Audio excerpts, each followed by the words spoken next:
Hello, I'm Zuzanna Kopacz, and you may know me from the GFN conference, and right now I want to welcome you to the GFN news on GFN TV.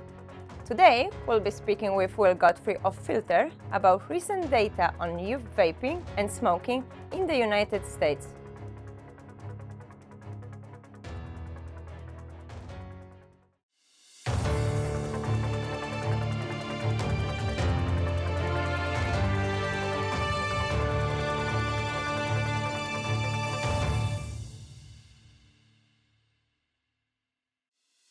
Hi Will, what do the latest figures show?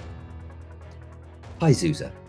Yes, the annual National Youth Tobacco Survey was released in March.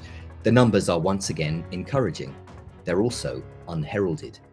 And that's wrong, wrote advocate Martin Cullip in a Filter piece titled "The Youth Smoking Collapse Nobody Wants to Talk About."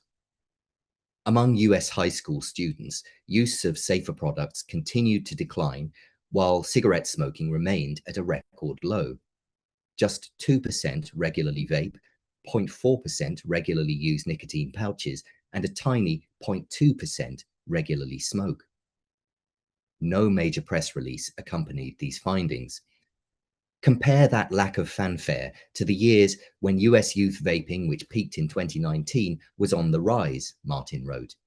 The outcry then was relentless, even though youth smoking, the real health threat, not only continued to decline during this period, but was found by some researchers to be declining faster than before. And why do you think these findings haven't been amplified?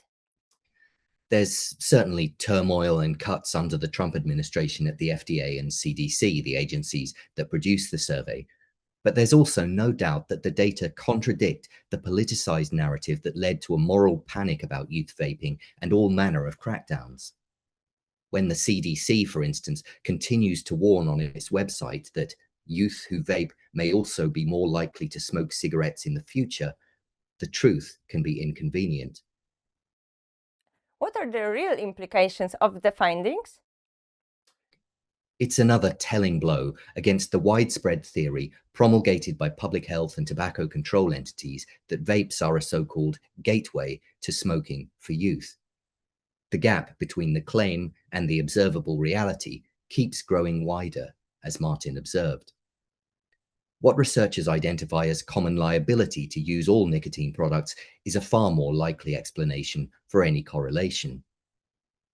If vaping were truly acting as a gateway into smoking, Martin wrote, we would expect youth smoking rates to rise as vaping becomes more common. Instead, the opposite has happened. In the United States, youth smoking has fallen to historically unprecedented levels during the same period that vaping emerged. The latest data extend a pattern that has been visible for more than a decade. Many tobacco control entities have been weirdly quiet about the hugely positive long-term decline in youth smoking. They've preferred instead to stoke alarmism about vaping in an apparent bid for eyeballs and relevance.